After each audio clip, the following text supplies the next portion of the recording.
கோடீஸ்வரன் Chidambaram sir அவரோட ஒரு பங்கு சொத்து உன் பேரில் எழுதி வச்சிட்டார்ல. நமக்கு எதுக்கு அடுத்தவங்களோட சொத்து? போகும்போது திருப்பி கொடுக்குறதா நியாயம். அதுக்கு தான் இந்த பத்திரம். இந்தா கையெழுத்து போடு.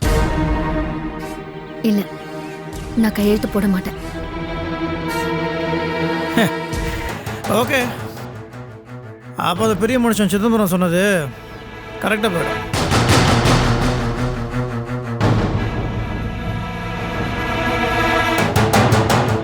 ஆமாம், அதனால என்ன சொன்னா, சொத்துக்கு ஆசைப்பட்டு தான் உங்கள் பொண்ணு என் பையனை கல்யாணம் பண்ணி வச்சுன்னு கேவலமாக உங்கள் அப்பாவையும் அம்மாவையும் கேட்டான்ல, அது உண்மையாயிடும்.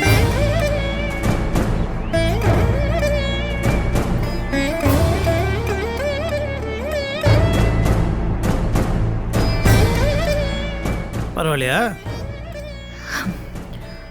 அது உண்மையா பொய்யான்னு நாம எதுவும் சொல்ல வேண்டியதில்லை. மாமாவுக்கே நல்லா தெரியும்.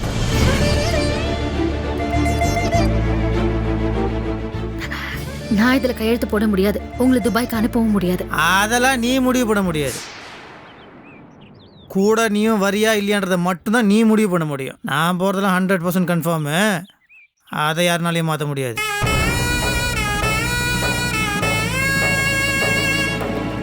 யோசிச்சு முடிவெடு. சந்தோஷ், வேண்டாம் சந்தோஷ். இப்போ மாமா கிட்ட உயிர் மட்டும்தான் இருக்கு. அதையும் எடுத்துறாதீங்க. நீங்க அவசரப்பட்டு பண்ணதெல்லாம் போதும் சந்தோஷ். மாமா இதுக்கு மேல தாங்க மாட்டாரு. மாமா பாவம் சந்தோஷ். ஆச்சா, இல்லை வேறு எதாவது இருக்கா? நான் சும்மா மாமா மாமா மாமான்ட்டு இல்லை, லாஜிக்கில் ஒரு கேள்வி கேட்குறேன். அவர் எனக்கு அப்பாவாக இருந்தால் தானே உனக்கு மாமாவாக முடியும். அதான் அப்பா மகன் இல்லைன்னு ஆயிடுச்சு. இல்லை நான் சொன்னேன், அவர் தானே சொன்னார். மறந்துட்டியா? இல்லை உனக்கு இந்த மாமனார் பாசத்தில் எல்லாம் மறந்துருக்கும். நான் மறக்கலை, மறக்கவும் மாட்டேன். இந்த பாரு, ஒழுங்காக கையெழுத்து போட்டேன்னா 2 பேரும் சேர்ந்து துபாய் போகலாம். இல்லை நான் மட்டும் போயிடுவேன், அது கன்ஃபார்ம். நான் 2 டிக்கெட் எடுக்கணுமா இல்லை 1 டிக்கெட் எடுக்கணுமான்றது நீ டிசைட் பண்ணு.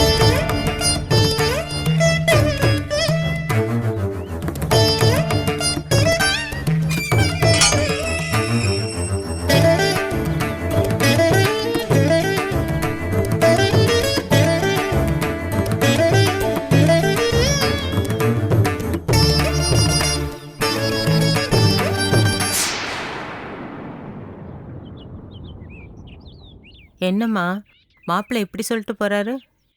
போட்டும், எனக்கு என்ன, எங்க வேணாலும் போட்டும். நான் அங்கேயும் போக போறதில்ல. பாரதி, நான் சொல்லணுன்னு தப்பா நினைக்காத. நீயும் எவ்வளவோ பேசியாச்சு, ஆனா மாப்பிள்ளை மனசு மாறலையே. தப்போ ரைட்டோ, நீ அவர் கூட போறதாமா சரி. என்னப்பா நீங்க பேசுறீங்க? சந்தோஷ் எப்போ வீட்டுக்கு வருவாருன்னு ஒவ்வொரு நிமிஷமும் மாமா ஏங்கிட்டு இருக்காருப்பா. சந்தோஷ் துபாய் போறதை தடுக்கிறத விட்டுட்டு நீயும் சந்தோஷ் கூட துபாய் போன்னு நீங்களே சொன்னா எப்படிப்பா? இப்ப நீ அவரை தடுக்க முடியாது, அவர் உறுதியா இருக்காரு. ஆமாம் பாரதி, நீ இல்லாம அவர் துபாய் போக வேணாம் பாரதி. அப்புறம் வாழ்க்கையே தப்பா போயிடும். கொஞ்ச நாளைக்கு நீ அவர் வழியிலே போ. போக போக மாப்பிள்ளைக்கு கோபம் குறைஞ்சி கண்டிப்பா எல்லாரும் ஒன்று சேர்ந்துருவாங்க. பாரதி, இது மாப்பிள்ளையோட சொத்து. இதுக்கு மேலே நீ கையெழுத்து போடலைன்னா அப்படி எல்லாமே தப்பாயிடுமா. உனக்கு இது வேண்டாம், நீ கையெழுத்து போட்டு கொடுத்துரு. அப்பா, நான் கையெழுத்து போட்டா இங்க என்ன நடந்ததுன்னு மாமாக்கு தெரியாது. நானும் சேர்ந்துதான் அவருக்கு எதிரா இருக்கேன்னு நினைச்சுப்பாங்க. மாமா மாமா தாங்க மாட்டாருப்பா. அவரால் இதை தாங்கிக்க முடியாது. இல்ல பாரதி, நீ கையெழுத்து போட்டு தான் ஆகணும். பிரிஞ்சிருந்தாலும் சேர்ந்திருந்தாலும் நீ சிதம்பரம் சம்பந்திக்கு மருமகளா மட்டும் இருமா. சொத்துக்கு வாரிசா இருக்காத. மருமகளா மட்டும் இருந்தா நீ சிதம்பரத்தோட மருமக. சொத்துக்கு வாரிசா இருந்தா நீ தண்டபாணி பொண்ணாயிடுவ. என்ன, புருஷனே போனாலும் பரவாயில்ல, சொத்து தான் முக்கியம்னு சொத்துக்கு ஆசைப்பட்டு தான் தண்டபாணி பொண்ணு புருஷனோட போகலைன்னு ஊரு உலகமே இப்படித்தாமா பேசும். எங்களுக்கு கெட்ட பேர் வாங்கி தந்துடாதம்மா. போதுமா, நாங்க ஏற்கனவே பட்ட காயமே இன்னும் ஆறல. கோயில வா.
பெரியப்பா, கதிர் மாமா, மீசு மாமா, அத்தை எல்லாரும் வந்திருக்காங்க.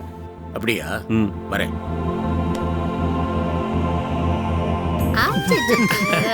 வாங்க சம்பந்தியம்மா, நல்லா இருக்கீங்களா? நல்லா இருக்கேன். வணக்கம் ஐயா. நீங்க வாங்க மாப்பிள்ளை. இருக்கீங்க? உட்காருங்க உட்காருங்க உட்காருங்கம்மா. இருக்கட்டும், பரவாயில்ல. என்னத்தா, என் பேரன் தொந்தரவு இல்லாம இருக்கானா இல்ல அவங்க அப்பன மாதிரி ராத்திரி முழு நை நை நைன்னு அழுதுகிட்டே இருக்கானா? என்ன மாமா சொல்றீங்க? நான் இப்ப ராத்திரி இப்ப இல்ல மாப்பிள்ள, நீ சின்ன பிள்ளையா இருக்கும்போது ராத்திரி முழுக்க எங்களை தூங்க விடாம நச்சு நச்சு நச்சு நச்சுன்னு படாத பாடுபடுத்துவடா. அது நீங்க பூச்சாண்டி மாதிரி பெரிய மீசையை வச்சுட்டு பக்கத்துல வந்து ஈன்னு சிரிச்சிருப்பீங்க. உங்களை பார்த்து ஏமாக என்ன அந்த மாதிரி எப்படி தூங்குறா பாருங்க. தூக்கத்துல அவன் தேவி மாதிரியே பக்கத்துல அணுகுண்டே வெடிச்சாரு சரி, அசைய கூட மாட்டான். இல்ல தேவி? பாருங்க அத்தை, கிண்டல் பண்றத.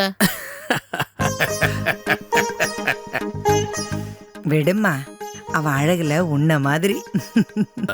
மா என்னம்மா, வீட்டுல இருக்கும் போது என்னவோ என் மகன் என்ன மாதிரியே ஒரு ராஜா மாதிரி இருக்கான்னு சொன்னீங்க, இப்ப என்னடா அவள மாதிரி இருக்கான்னு சொல்றீங்க?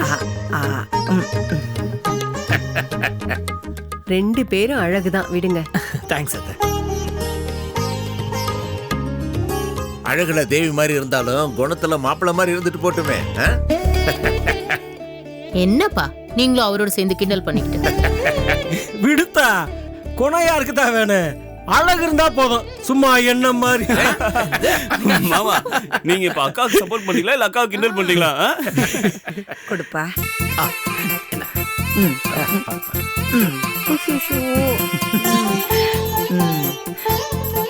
கதிரு, சொல்லுப்பா.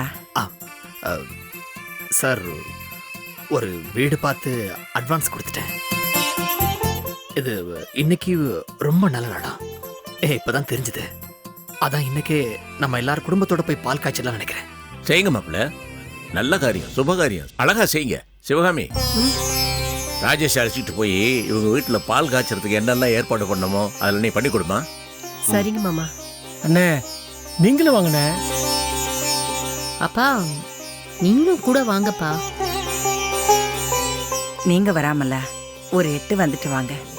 இல்லம்மா, முதல்ல இவங்க 2 பேரும் போய் நல்லா செட்டில் ஆகட்டும், அப்புறமா நான் வரேன். நான் வராம எங்க போறேன்? பேர குழந்தைய பார்க்கணும்னா வந்து தானே ஆகணும். நிச்சயமா வரேன் வரேன்.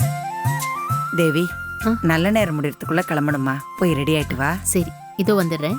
சிவாமி, நீ போய் ரெடி பண்ணுமா. சரிங்க மாமா. ராஜேஷ், தேவையான பணத்தை எடுத்துக்க, அவங்களுக்கு என்ன வேணாலும் வாங்கி கொடு. முதல்ல சாமி படத்தை வாங்குப்பா. அண்ணே, எல்லாம் வாங்கியாச்சுனே, போனோமா பாலா காய்ச்சமான்னு இருக்கணும். சபாஷ், சரியான ஏற்பாட்டோட தான் வந்திருக்கீங்க. என்னப்பா என்ன அப்படி? அக்கா, என்ன அதிசயமா இருக்கு, இவ்வளவு சீக்கிரம் ரெடி ஆயிட்டீங்க? ராஜேஷ், ஏன்டா அவளை போய் கிண்டல் பண்ணிட்டு இருக்க? நல்ல நேரம் போயிடக்கூடாதுன்னு தானே சீக்கிரம் ரெடி ஆகி வந்தேன். ராஜேஷ் தம்பி, கதிரும் தேவியும் ஒரே வீட்டுல இருந்தாலும் அதே வீட்டுல 2 பேரும் தனித்தனியா தானே இருந்தாங்க. இப்பதான் எல்லா மனசாவும் நீங்கி அந்த கன்னியாத்தா புண்ணியத்துல எல்லாம் ஒண்ணு சேர்ந்துருக்கு. கதிர் தேவி மட்டும் இல்ல, குடும்பமே 25 வருஷம் பகை நீங்க ஒண்ணு கலந்துருக்கு. எல்லா பிரச்சனையும் தீர்ந்து நல்லது கெட்டதெல்லாம் கடந்து பிள்ளைங்க ஒண்ணு சேர்ந்திருக்காங்க. சம்மந்தி ஆசீர்வாதம் பண்ணுங்க. கண்டிப்பா கதிரு 2 பேரும் ஆசீர்வாதம் வாங்கிக்கோங்க. வாங்க. நல்லா இருங்க 2 பேரும் இன்னைக்கு சந்தோஷமா. மாப்பிள்ள, சில சமயம் நான் உணர்ச்சி வசப்பட்டு கொஞ்சம் யோசிக்காம பேசிடுவேன். ஆனா சத்தியமா நான் யாருக்கும் கெடுதல் நினைச்சதில்லை.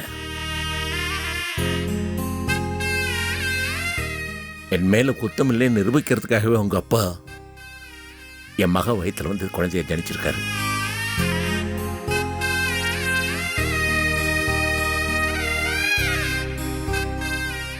தேவி கொஞ்சம் கோவக்காரி, எக்கு தப்பா பேசிடுவா. ஆனா மனசால வெள்ளந்தி இது உங்களுக்கே புரிஞ்சிருக்கோம். இவளை நீங்க கண் கலங்காம காப்பாற்றணும். நீங்க காப்பாத்துவீங்க, எனக்கு அந்த நம்பிக்கை இருக்குது. அப்பா கண்டிப்பா வீட்டுக்கு வரணும்ப்பா. சார் நீங்க எமோஷன் ஆகாதீங்க. நாங்க இங்க இருந்து ரொம்ப தூரம்லாம் ஒன்றும் போயிடல, பக்கத்துல தான். என்ன ஒரு 10 நிமிஷம் டிராவல் தான். நீங்க தினம் காலையில பீச்சில் பண்ற வாக்கிங்க அப்படியே ரோட்ல பண்ணீங்கன்னா நேரம் நம்ம வீட்டுக்கு வந்துடலாம். அவ்வளவுதான். புரியுது மாப்பிள்ள. சரிங்க, இனிமே எனக்கும் பத்திரிக்கும் மார்னிங் காஃபி உங்க வீட்டில் தான். ஆஹா சூப்பர். சரிம்மா, போறதுக்கு முன்னால அம்மா படத்துக்கு நமஸ்காரம் பண்ணி ஆசீர்வாதம் வாங்கி வாங்க மாப்பிள்ள. தேவி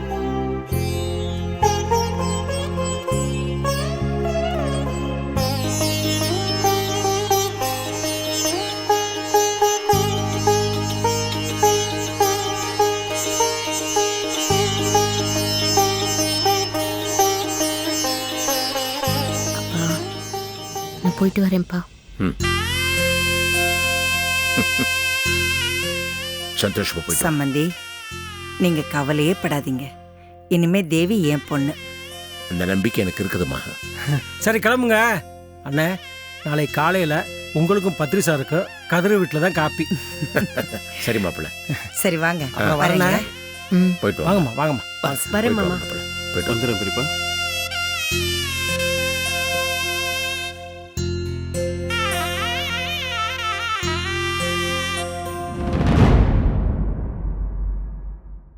என்ன மாப்பிள்ள? சார், என்னடா இவன் திடீர்னு ஒரு புது வீடை பார்த்து அவசர அவசரமா பால் காய்ச்சறானேன்னு நீங்க எதுவும் வித்தியாசமா நினைச்சிடாதீங்க. உங்க பொண்ணை உங்ககிட்ட இருந்து பிரிக்கணுங்கிற எண்ணம் எனக்கு துளி கூட கிடையாது. இல்ல, அது நான் உங்களுக்கு சொல்லாமே புரியுங்கிறது எனக்கு தெரியும். பட் இருந்தாலும் நான் சொல்றேன். நான் இப்ப இந்த ஸ்டெப் எடுத்ததுக்கு ஒரு முக்கியமான காரணம் இருக்கு சார். நான் நிறைய யோசிச்சேன். தேவி இந்த வீட்டிலேயே இருந்துட்டு இருந்தான்னு வைங்க, சந்தோஷ் இந்த வீட்டுக்கு வர்றது நிச்சயமா தாமதமாகும். சந்தோஷ் இப்போ உங்க மேல கொஞ்சம் கோவத்தோட இருக்காரு, பட் அவர் அடி மனசுல பாசம் இல்லாம இல்ல. இப்ப என்ன ஆகும்னா, தேவி இங்கே இருந்தான்னு வைங்க, அப்பாவை பார்த்துக்கிறது தான் தேவி அங்கேயே இருக்காளே. சோ நாம தள்ளியே இருப்போம் அப்படிங்கிற எண்ணம் சந்தோஷ்குள்ள இருந்துரும். இப்ப நான் தேவியை இங்க இருந்து கூட்டு போயிட்டேன்னு வைங்க, அப்பா தனிமையில வாடுறாரு அப்படிங்கறது அவருக்கு புரியும். அது நிச்சயமா அவருடைய மனசை மாத்தும், அவருடைய கோவத்தை தணிக்கும். அவர் சீக்கிரமாவே இங்க வருவாரு. நீங்க தான் சந்தோஷம் புரிஞ்சுக்காம இருந்துட்டீங்க, அதனாலதான் அவருக்கு கோவம். ஆனா அந்த கோவத்தை வந்து நிச்சயமா தப்பு கிடையாது சார். அவருடைய கோவத்துல நியாயம் இருக்கு. எல்லாம் உங்க தம்பி நடராஜனால வந்த வேண. உங்க தம்பி நடராஜன் செஞ்ச தப்பெல்லாம் சந்தோஷுக்கு தெரிஞ்ச போது அவரால் அதெல்லாம் வந்து உங்ககிட்ட சொல்ல முடியல. ஏன்னா அப்போ உங்க உடல்நிலை ரொம்ப பலகீனமா இருந்துச்சு. நடராஜன் வந்து நீ வேணா போய் எங்க அண்ணன்ட்ட எல்லா விஷயத்தையும் சொல்ல, அவர் உயிர் போனா போகட்டும் அப்படின்னு சந்தோஷம் மிரட்டிட்டு இருந்திருக்காரு. சோ சந்தோஷ்க்கு வேற வழி இல்ல, உங்ககிட்ட வந்து அவரால் உண்மையை சொல்லவும் முடியல. அதே சமயத்துல நடராஜன் செஞ்சிட்டு இருந்த அநியாயத்தெல்லாம் தடுத்து நிறுத்தி ஆகணும், அந்த ஆளுக்கு ஒரு செக் வச்சாகணும். அப்படின்னா ஏதாவது செஞ்சுதானே ஆகணும். உங்க தம்பி நடராஜனுடைய ஆட்டத்தை அடக்கணுங்கிறதுக்காக தான் அந்த ஸ்ரீலதாவை இந்த வீட்டுக்குள்ள கூட்டு வந்திருக்க. நடராஜனை பழி வாங்கணுங்கிறதுக்காக மட்டும்தானே தவிர்த்து உங்களுக்கு கஷ்டம் கொடுக்கணுங்கிறதுக்காகவோ இல்ல சிவகாமி அத்தைய டார்ச்சர் பண்ணணுங்கிறதுக்காகவோ இல்ல. அதுதான் உண்மை. ஆனா பாருங்க, நீங்க தான் இதெல்லாம் புரிஞ்சுக்காம அவர் என்னென்னமோ பேசிட்டீங்க. ஆமா, பெரிய தப்பு பண்ணிட்டேன். அதுக்கு தண்டனையாத்தான் நான் கூப்பிட வராம பிடிவாதமா சந்தோஷ் என்னை விட்டு பிரிச்சிருக்கான். மாப்பிள்ள, என் பையனையும் பாரதியும் பிரிஞ்சு என்னால இருக்க முடியல. இப்ப இந்த வீடாவே இல்லை. நெஞ்செல்லாம் வலிக்குது. தாங்க முடியல மாப்பிள்ள, தாங்க முடியல. நீங்க கவலைப்படாதீங்க சார். நிச்சயமா பாரதி கூடிய சீக்கிரமே சந்தோஷ சமாதானப்படுத்தி இந்த வீட்டுக்கு கூட்டு வரத்தான் போறான். எனக்கு அந்த நம்பிக்கை இருக்கு. நீங்க பார்த்துட்டே இருங்களா, இது நடக்கும். நான் கிளம்புறேன் சார். வரேன்.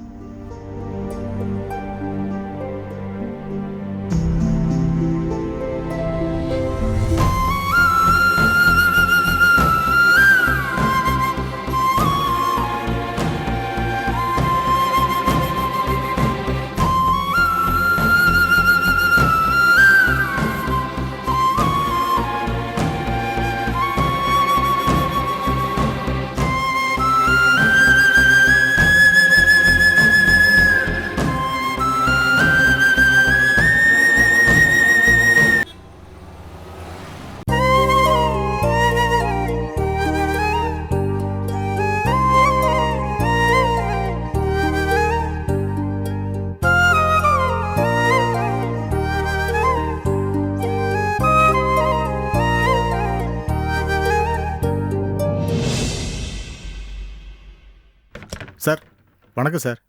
சார் இன்னைக்கு ஆஃபீஸ் லீவு, ஸ்டாஃப்ஸ் யாரும் வரல சார். தெரியும்.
சரிம்மா,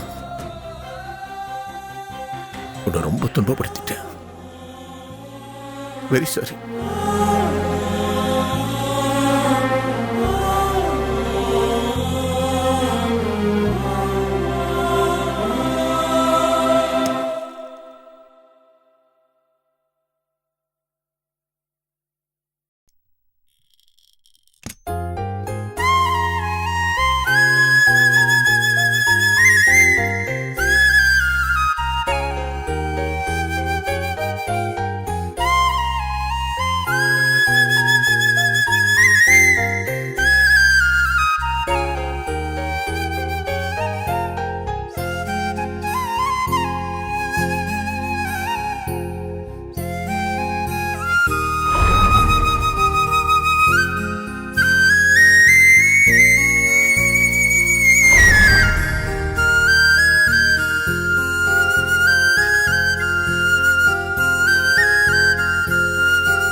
பியூன் லெட்டர் கொண்டு கொடுத்தானா? உங்களை எம்டி பொசிஷன்லேருந்து தூக்கி இருக்கேன், படிச்சிங்களா? பார்த்தேன். இனிமேல் நீங்கள் முன்ன மாதிரி எம்டி சீட்டில் உட்காரக்கூடாது. அதை காலி பண்ணிட்டு உட்காரணும்னா பழைய அக்கௌண்டன்ட் சீட்டில் போய் உட்காருங்க.